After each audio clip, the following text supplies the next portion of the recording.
This is the Louie T Network.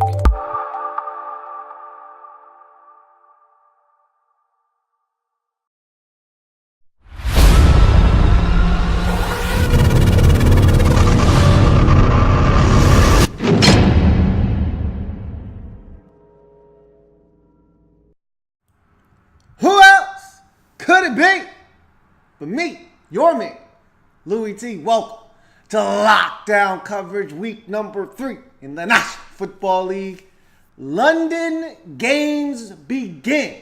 Week number 3. 4 games over in London in 2017 in the National Football League this season. The first of which, Ravens, Jags, and I must tell you, this was an unexpected ass whooping of epic proportions.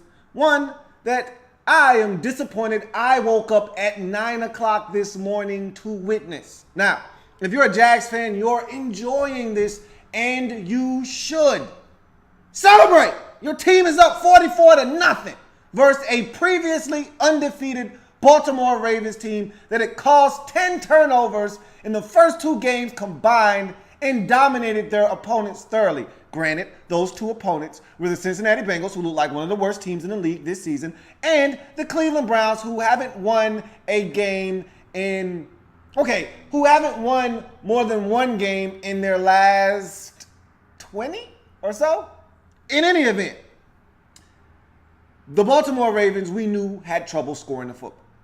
But we also thought their defense would be able to come out and really rattle the cage of Blake Bortles, make this Jags team one-dimensional by stopping the run, stopping Fournette, stopping Ivory, and making Blake Bortles beat them.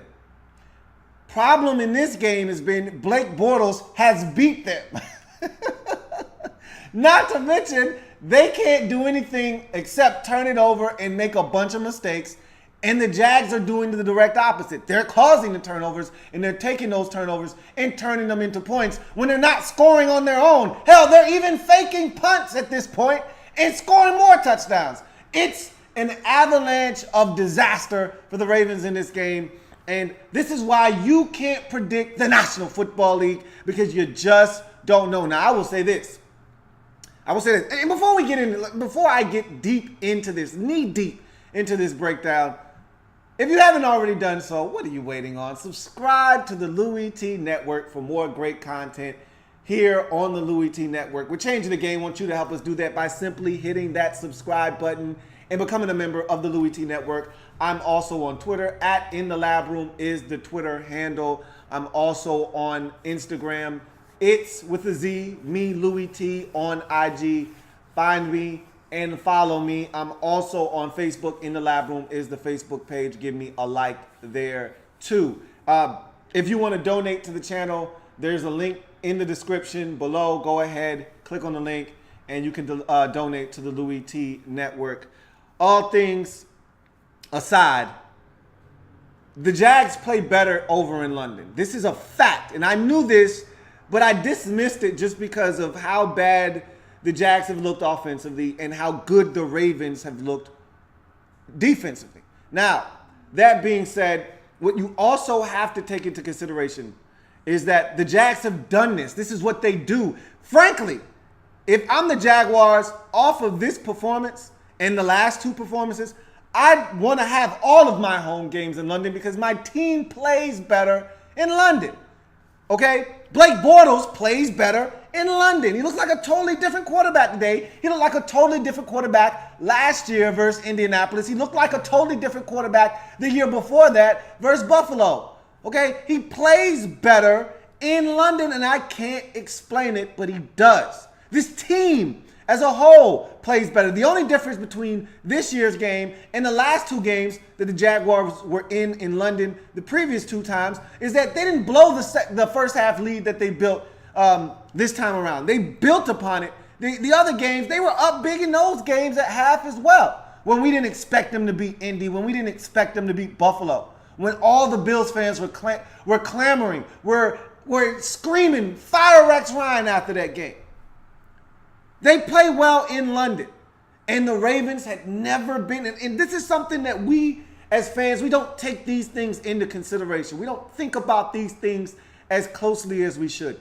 The Ravens have never been overseas to play a game before. The Jags are comfortable doing this. They do it every year.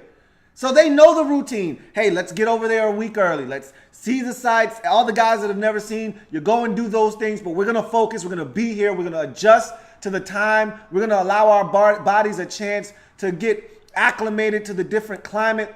We're going to be fine. We're going to do this because we do it every year. The Ravens got over there late.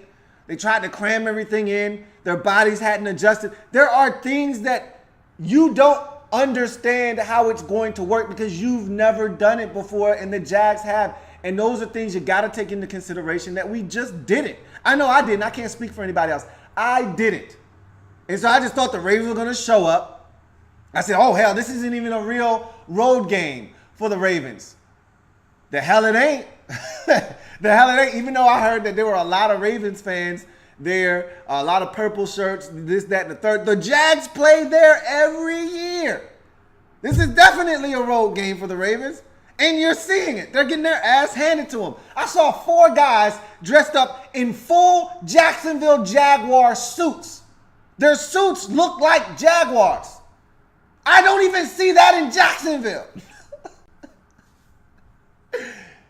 Woo! We got to talk about this game because this is amazing to me. Like 44 points.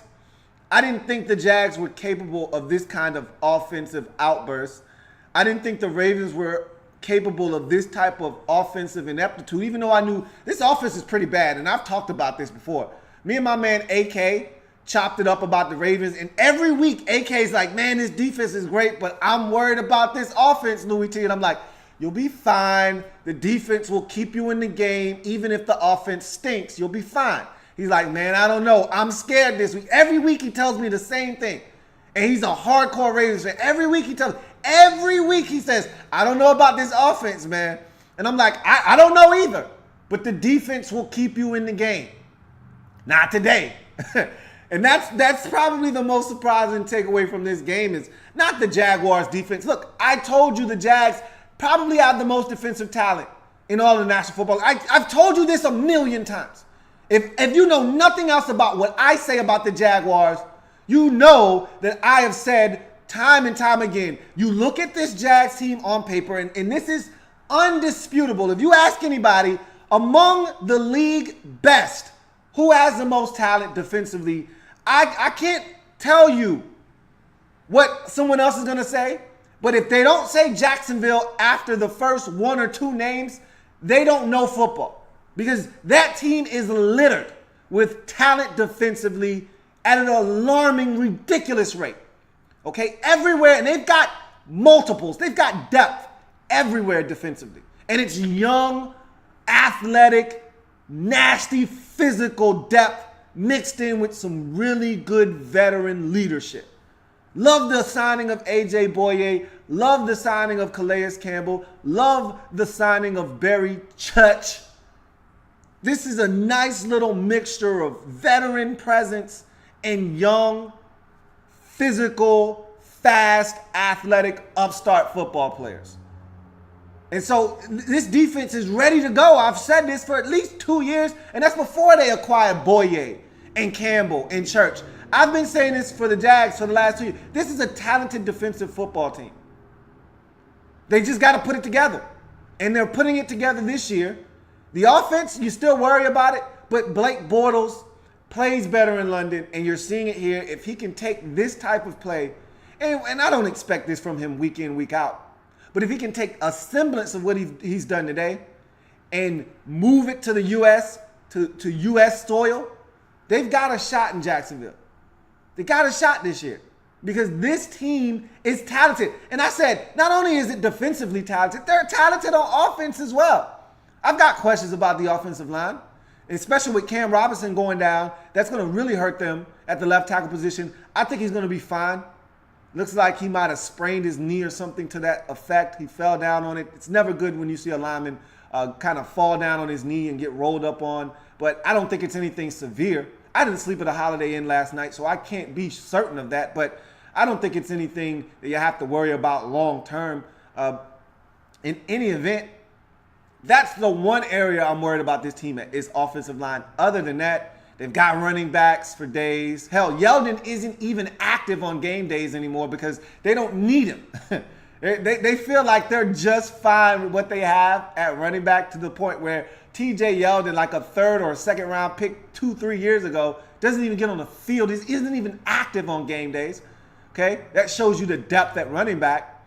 At receiver, they lose Allen Robinson, their best receiver, by miles and miles, and they're just fine at receiver because they've got a ton of receivers. They've drafted receivers. Seems like year in and year out, they draft 2 or 3 more receivers.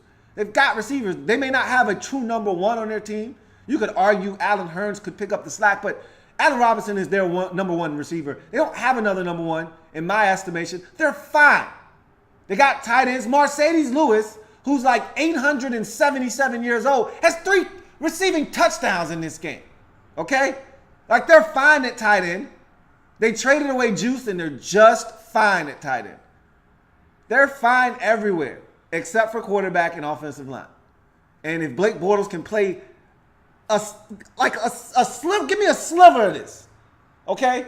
I'm not asking for you to have 4 touchdown passes or 3 touchdown passes every week. Just give me a sliver of this. Cut back on the turnovers, manage the game. This Jags team is going to have a chance every week because the defense is good enough. Even last week, I know the final score versus Tennessee doesn't indicate that that was a close ball game. That was a close ball game. It was 6-3 at halftime. It was 6-3. The Jags were trailing by 3, and then they had a meltdown in the third quarter. Like, this defense is legit. This defense is legit.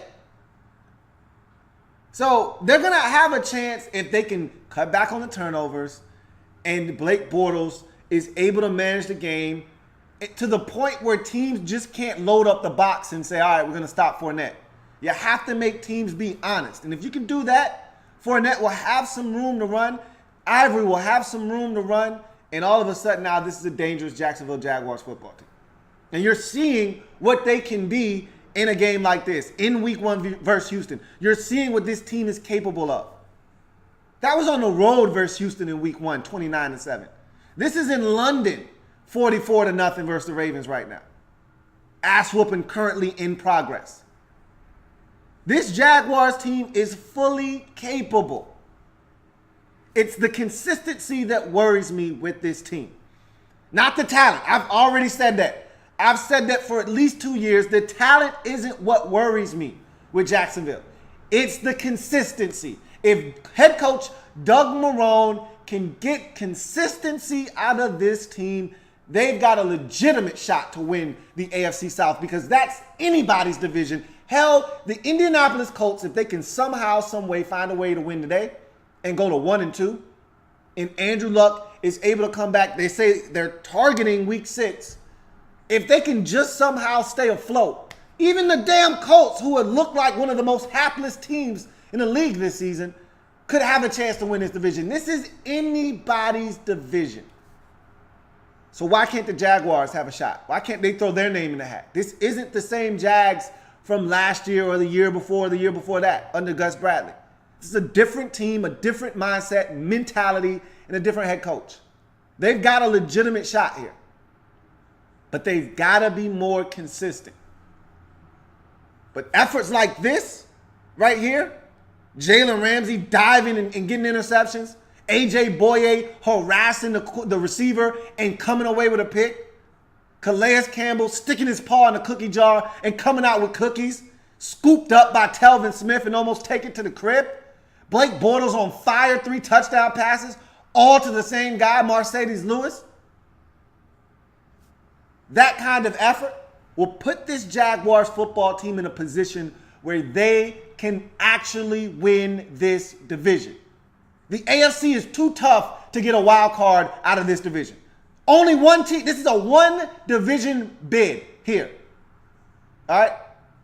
1 bid division. You're getting 1 team out of this division. That's it. The AFC West, they're getting both of the wild cards this year. Both of them. Not one, both of them. Baltimore, this game right here shows me, and I'm not going to take this and extrapolate. We're going to talk about the Baltimore Ravens in a second. I'm not going to take this game and just say, oh, the Ravens stink. There is a takeaway from this game with the Ravens, and I'll tell you what it is when I get there. But the AFC West If they continue on the track that they're on, they're getting both of the wild cards. They're getting 3 teams in the playoffs from that division. 3. With the track that they're on. Now, they may not stay the course, but right now, I said all of that to say this. The only team coming out of the AFC South is a team that wins the division. Why can't that team be Jacksonville? I know you lost at home to Tennessee, and that's probably the team you're going to have to beat if you want to win this division. That's probably the team that you're going to have to go against. And losing to them at home in week 2, probably not the best route to take. But you still got them one more time, and you've been to Tennessee and won before. You can do it again. You can do it again. But the consistency is what I worry about with Jacksonville, but this was a hell of a performance. They ran it, they threw it, they played defense, they forced turnovers, and most importantly themselves, they didn't turn it over.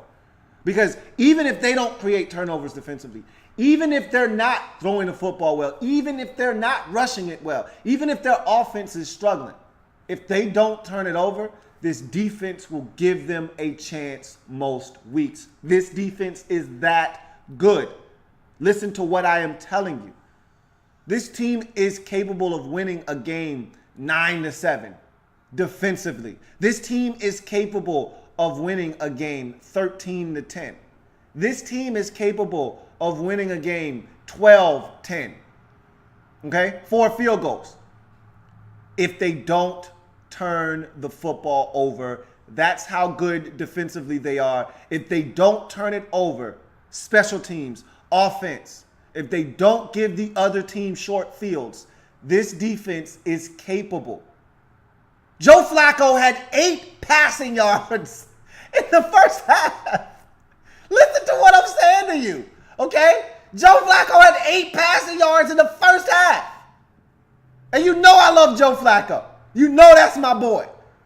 But 2 of his worst games in his career have come against this Jaguars team. If you're a Ravens fan, you remember that Monday night game like 5 years ago where the Ravens won like 7-6 and Flacco had like 57 passing yards and he was abysmal in the game, but they've somehow found a way to win. Yeah, that game. He plays some of his worst football versus these Jags. I don't know what it is. I can't explain it, but he does. But in any event, this Jacksonville Jaguars team defensively is legit. The offense I worry about, but if they cannot turn it over, if they can find a way to not turn the football over, they've got a shot. That's my biggest takeaway from this game. Dominant performance, up 44-0. It may have changed by now. It could be 44-7. It could be 51. It could be 47. I don't know. And frankly, I don't care at this point. Game's over. It's an ass whooping of epic proportions. One I didn't expect, and one I'm kind of upset that I woke up out of my bed early. I've got a long Sunday. I've got a long Monday. Could have used the extra couple hours of sleep if I knew I was getting out of my bed for this kind of chicanery on Sunday morning. I would have stayed my ass in bed. But in any event, let's get to the Ravens quickly, and we'll get to any comments that may be out there. From the Ravens side of things, I'm not going to take this game and go crazy, go nuts over it. I'll let the Ravens fans do that. I'll let the rest of the league do that. What I will take away from this game, because I'm a professional football watcher. I've watched enough football to know that this is one game, okay? And the Ravens have never been over to London. They've never played a game out of the States. And so this was a brand new experience for them. Now they know. Maybe next time they'll prepare accordingly. Nonetheless, what I take away from this game, and I already knew this, but this kind of takes it to another level, sort of like what happened for me with Seattle last week, this game scared the hell out of me. Offensively. Last week, Seattle scored 12 points versus the San Francisco 49ers. We saw how many points the 49ers gave up on Thursday. Same defense. They scored 12 points against them. Barely won a game that they were trailing in the fourth quarter with 7 minutes left before Russell Wilson threw a touchdown pass, where he had to have a Houdini escape out of the pocket, buy time, and find Paul Richardson for a touchdown, barely getting his feet in bounds. That was the go-ahead score.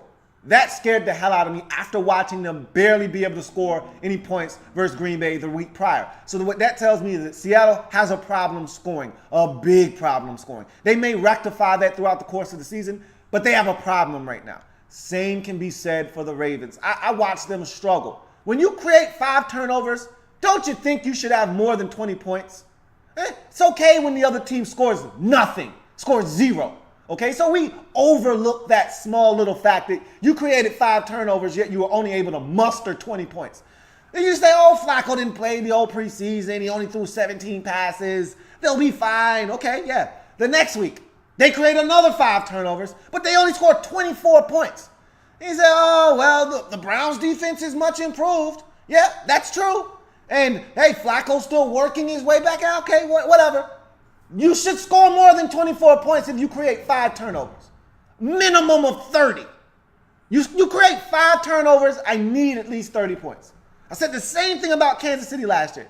They had a game where I think they created like 8 turnovers, and I forgot the team that they played against.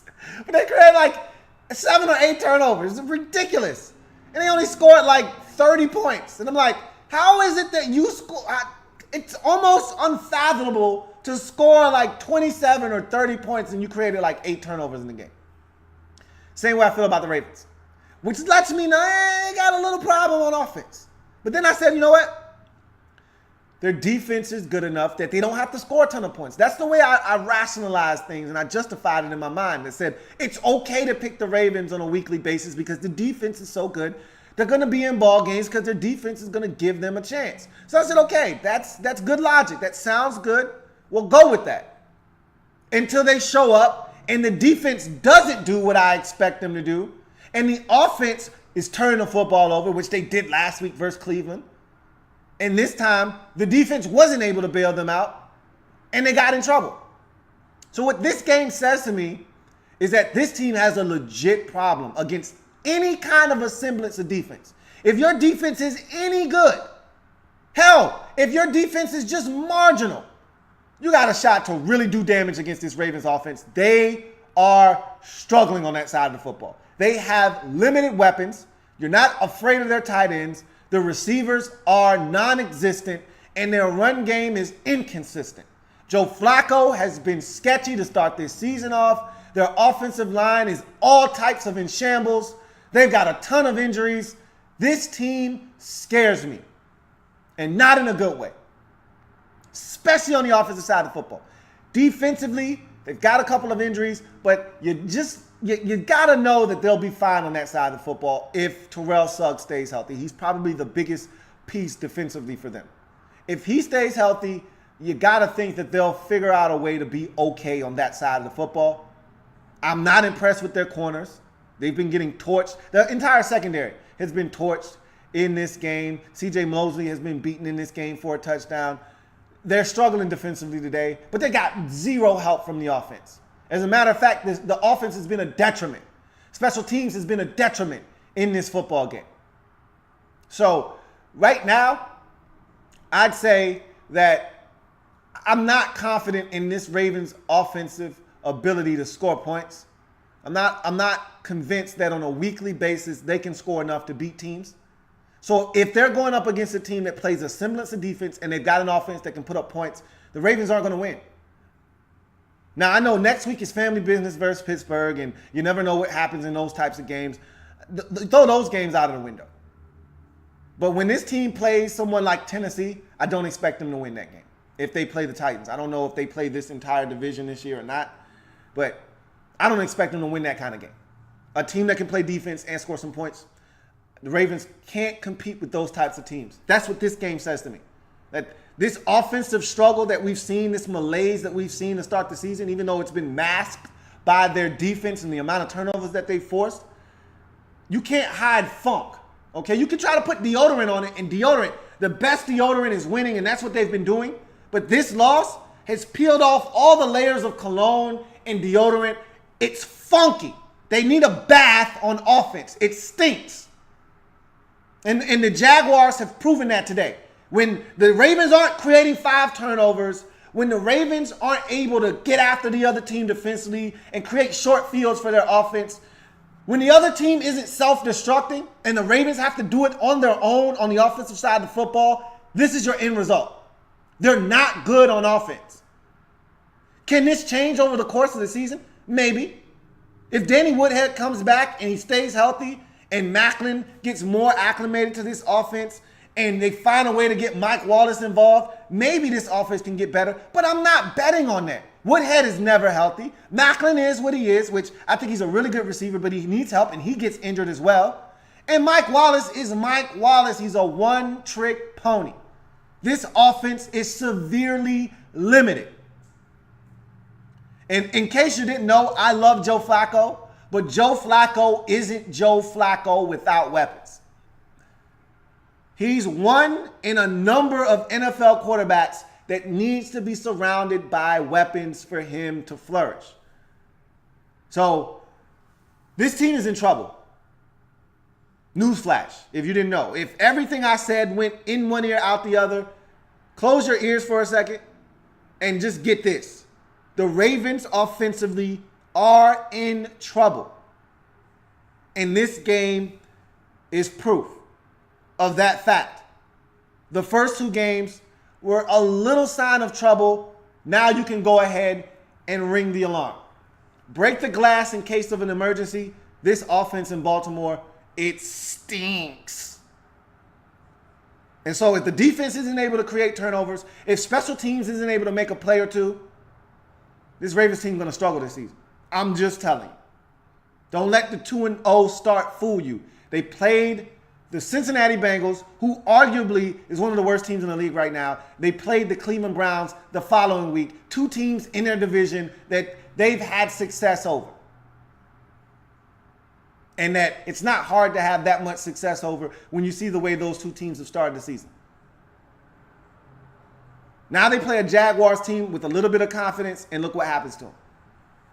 They get destroyed. So I'm worried. Yes, I'm worried. Not about their defense, but about their offense. And this defense, while it's created turnovers and while it's good enough to keep them in games, I don't know if this defense is good enough to win them ball games. Not against better teams. Against the bad teams, yeah. This defense will dominate, and the Ravens offense will do just enough, and they won't have to throw the ball that much, so you won't have as many turnovers, and they'll win the game 23-6. Yeah, they'll do that against the lower level teams in this league. But when they play the upper echelon teams, when they play the teams that can actually score the rock, this team's going to be in trouble. All right, let's get to any comments that may be out there. It probably won't be too many comments out there just because it's early Sunday morning, but I could be wrong. Let's get to your comments and see. We got some time. We got some time to burn. So let's see what we got. BE, my man Brian Emerson says, damn, talk about an ass whooping. The Ravens cost me a game. I know, man. But the beauty of this is there'll probably be 3 or 4, maybe 5 or 6 Ravens or Jags in there. But for the most part, everybody took this loss with you. This wasn't one where you thought it was coin flip. You know, like I said, there are going to be a couple of people that go out on a limb, pick the Jags on a whim, and they got lucky. Hey, hats off to them. But for the most part, everyone took this L with you. So take solace in knowing you're not the only one that took an L here. Sean Mack says, damn, we getting our asses kicked on the first Sunday game, bro. Wow. I know, right? Like, I hope this is not a sign of things to come for nationally televised games, because my team is playing a nationally televised game tonight. Now, if we're on the right side of this, sign me up, goddammit. I will put my John Hancock on it. But if I'm on the wrong side of this, I want 0 parts of what the Ravens are experiencing right now. Hopefully the home teams are the ones doing the ass kicking today and not receiving them. If the Ravens are the road team in this game and that's going to be the standard for the day, sign me up. Sign me up. Jaleel says, Ravens stink. Yes, they do right now. But they're not a bad football team. Don't get it twisted. This defense is still good enough to get this team to 7-9, 8-8, okay? But as far as I'm concerned, when they play the better teams in the league that can play some defense, just a little bit of defense, a shred of defense, and they have offensive talent, this team's going to struggle. Enrique Valencia says, Joe Flacco has to be in the discussion as one of the worst quarterbacks in the NFL. You know, I won't engage in any of that talk, okay? But you can talk amongst yourselves. I can't stop you from spewing that kind of vicious, vile nonsense. But I can't defend Joe when he plays like this. I can't. But I can defend Joe when it's crunch time, game on the line, 1 minute and 37 seconds left, 1 timeout, down 6. I can defend Joe then because I know Joe's going to get it done. I can defend Joe when he's on the road in the playoffs because I know Joe's going to be unflappable. But I can't explain regular season Joe. I can't. Don't ask me to because I can't. I can only defend game on the line Joe, and that's regular season or postseason, and I can defend road playoff Joe. Those are the two dudes that I know. I know those dudes. Ice water in the veins. Dude is a freak in those moments. Regular season, regular Joe is a standard cup of Joe, man. You can get it anywhere. He's a regular dude. You can get that cup of coffee, that cup of Joe, anywhere. You can get that from Starbucks. You can get that from Target. You can get that from your local barrio. Okay, you can get that cup of Joe anywhere. The cup of Joe that you get in the playoffs, with the game on the line on the road, that's some limited edition. I gotta stand in line for 10 minutes, cup of Joe. But this right here, I can't vouch for it. So go ahead and have the discussion amongst yourselves. I can't defend it right now. Drew True Statement says, apologize that I haven't been blessed. I haven't blessed you with my picks this season. Been crazy, but I'm back like cook crack in week 4. Sounds good, man. I'll be waiting. You know where to leave your picks. Reese says, hey, Lou, apparently Deshaun Kaiser has been struggling with migraines. I'd have a headache, too, if I had to throw to Kenny Britt all day. Yeah, that does not help your situation at all, boy. Kenny stinks, man. I've never been a Kenny Britt fan. I've always felt like he's had immense talent, but it's just there's a disconnect with Kenny Britt. There's almost sort of like I really don't give a damn. I'm getting paid anyway. My check is still coming in the mail, or I'll still get my check. It'll still hit my account on Wednesday. I'm cool. Like, that's the vibe I get from Kenny Britt. Whether I catch this pass or I drop it, really doesn't matter to me. I still get paid, and I can't get with that. So, yeah, maybe I would have a headache, too, in a migraine at that, if I had to throw to Kenny Britt. And now you tell me that Corey Coleman is out for the next 6 to 8 weeks with a broken hand, so I have to throw to Kenny Britt even more so? Yeah, I probably would have a migraine headache. Drew True Statement says, would you believe me if I said I picked the Jags to beat the Ravens in my work pick'em? It's something about London and them Jags, the London Jaguars. They need to just go ahead and make the full-out conversion. I told you, I saw 4 grown-ass men in fully clothed 3-piece Jaguars suits, okay? You can't make this stuff up. Like, I think they care about the Jaguars more over there than the Jacksonville fan base here cares about the Jaguars. The London Jags sound good to me, all right? They need to make it happen.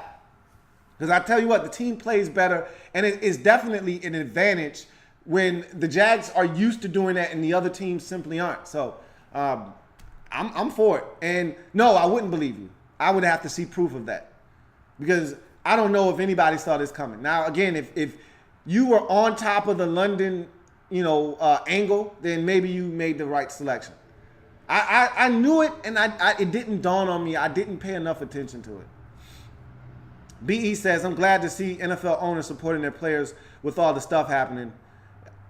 I'm going to say this. I'm not going to spend a lot of time on this because I don't get into this stuff. But Trump is getting what he wants. He's showing that his influence. By him going out and saying what he said, he's getting people to react. He's a troll. He's the biggest troll there is. And you see the impact he's having. He's sitting there laughing because he's getting what he wants, because at the end of the day, he wants those guys to take knees and do all of this stuff and go against him, because he wants people to leave stadiums, and he's trying to get people to shit on the NFL. And so in his twisted, warped way of thinking, this is what he wants, and they're giving him what he wants. But I don't care. I like the fact that players are standing up against him, and more importantly, standing up for what they, or sitting or kneeling for what they believe in. And I'm glad NFL owners, and I'm glad to an extent Roger Goodell and the rest of the NFL, because I knew Damari Smith and the NFLPA were going to stand up and do what was right and say what was right. I didn't know what the NFL was going to say.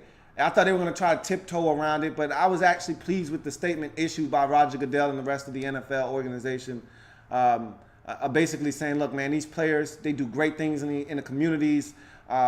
These are good citizens, and they're trying to bring awareness and justice for all, and trying to get everyone united on one front. And I was glad to see the statement that was issued by the NFL. So good for them. That's the last thing I'll say about that. Mondraw says, on the broadcast, they are putting the blame on the absence of Yonda, and that makes me scared as the Lions center is out for this game. No, that's not why they're getting their ass whooped like this. They're just not good on offense. One man doesn't make their offense in Baltimore. When Yonda was in there for the first 2 games, they struggled. They just forced 10 turnovers in the first 2 games, 5 in each of the first 2 contests. It wasn't Marshall Yonda dominating up front. Okay, it was the fact that they got turnovers and the other team self-destructed and helped them win. This is a bad offensive football team, and you're seeing it in this game. Sean Mack says, except for my dogs in the London Browns backers, shout out to James if he's lurking here. I told him about my dogs. We gonna see. We gonna see. Falcon Fury says, hey, bro, it's crazy. I remember you starting the show early on the Jags last year and how fast things change after a coaching change. I thought about that when I was doing this. I said, man, it's crazy.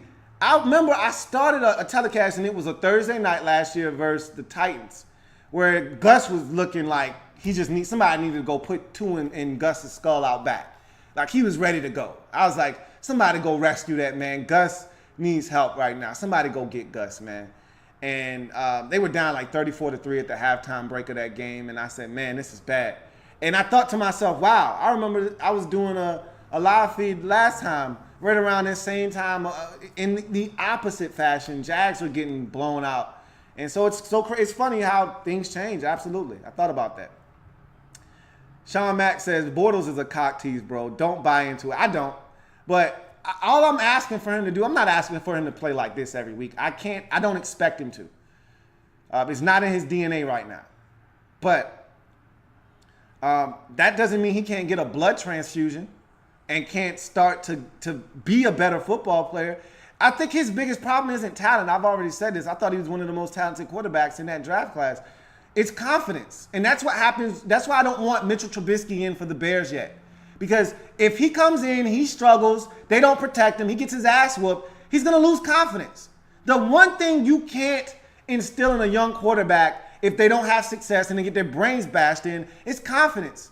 You actually do more damage to them than you do instill confidence.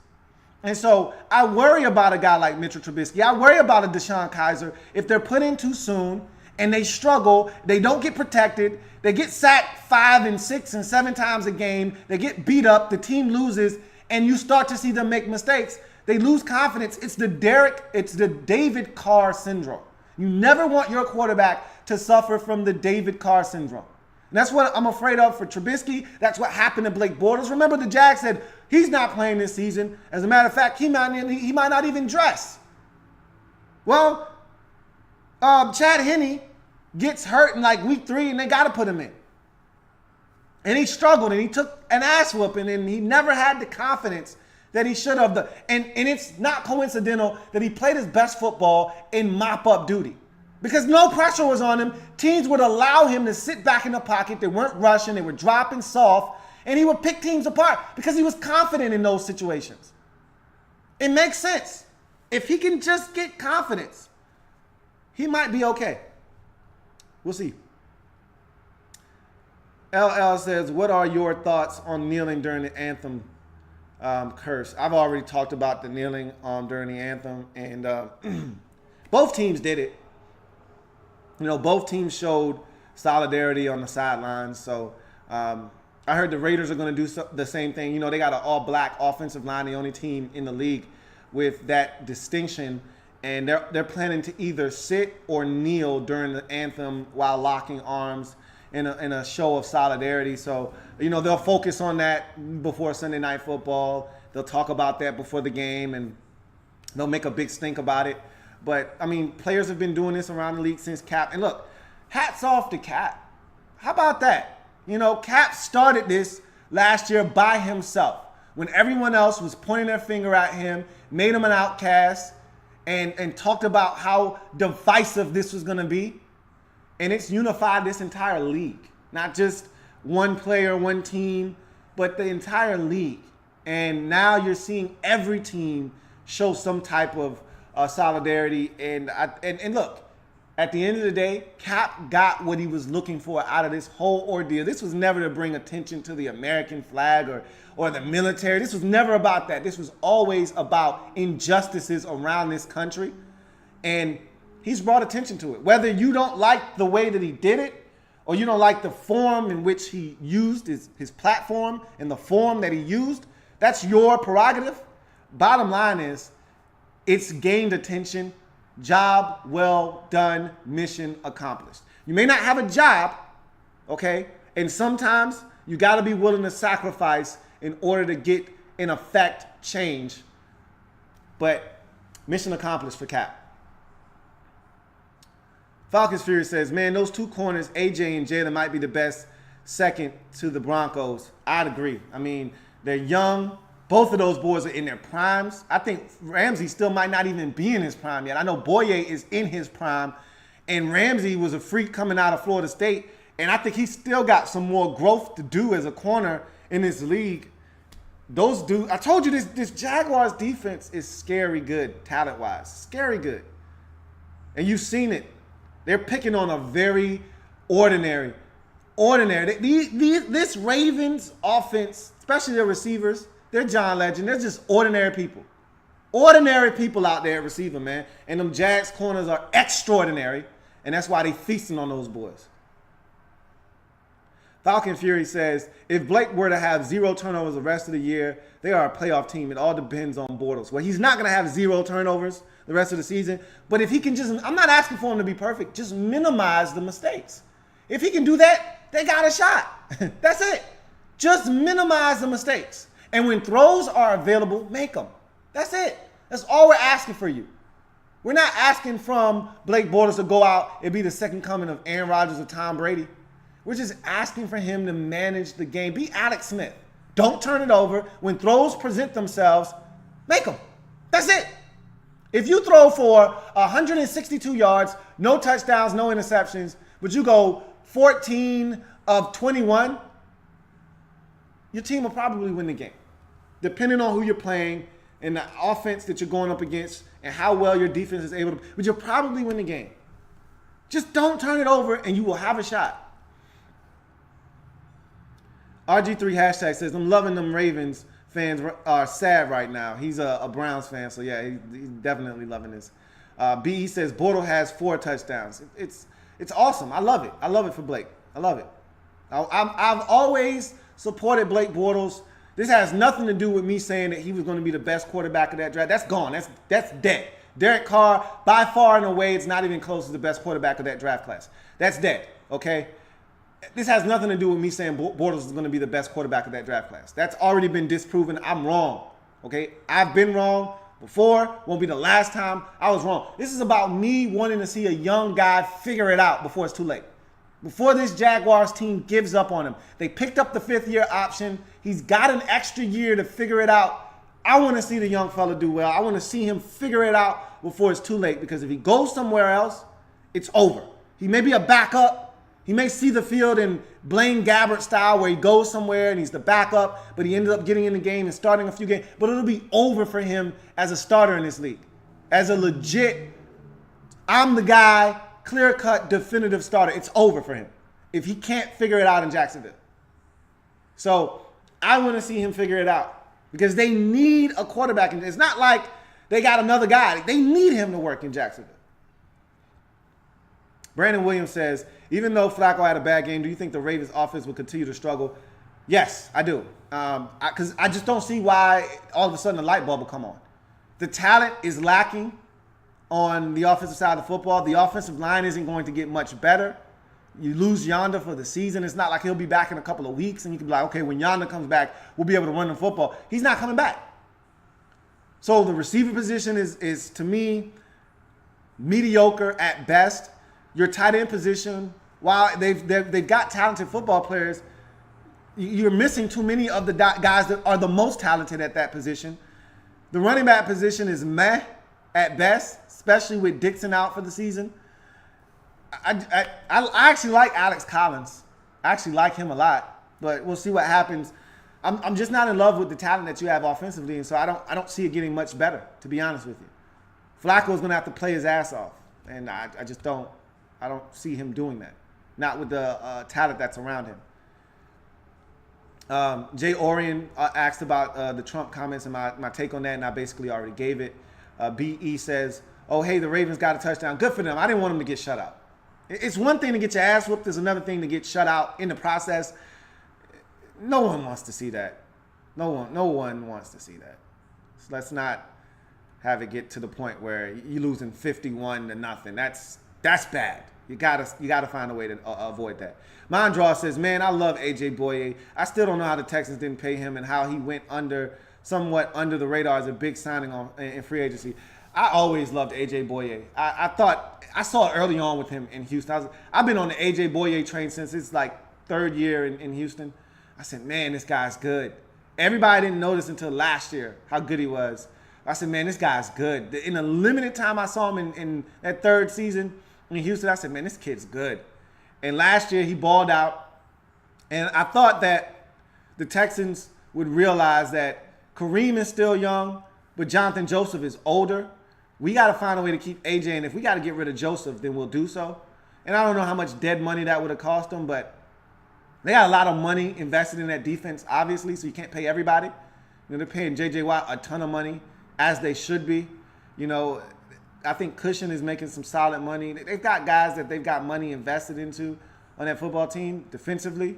And so because of that, you probably couldn't pay AJ Boye, especially being that you've already got 2 corners under contract with hefty contracts. But I just would have said, look, Jonathan Joseph, you got to go, bro. You got to go. Like, this is the future right here. And there were teams bidding for his services. The Titans wanted AJ. Look, the teams in the division knew what was up, okay? The rest of the league may not have known, but the Titans and the Jags both knew what AJ Boye was about and both tried to get their hands on him, and the Jags just happened to have more money than the Titans did available. Mondraw says, him and Ramsey, for me, are both legit number 1 corners. Agreed. Harbaugh, the GOAT, says, Jags definitely can compete in the AFC South. Agreed. Yeah, I've already said that, and if Blake Bortles can just be average, this team has a shot. Cruising 26 says, your boy Joe Flacco is even worse than Eli Manning. Shaking my head. That's pretty bad. Look, I can't defend Joe. I've already said my piece on Joe. I can't defend him when he's doing this. I told you the 2 Joes that I can defend. When he's Joe, cool. That's when I can defend him. I can't defend this Joe. This is average Joe right here, man. This is average cup of Joe. I can't defend average cup of Joe. The Mister says, oh my God, Louie, we probably all took an L this week.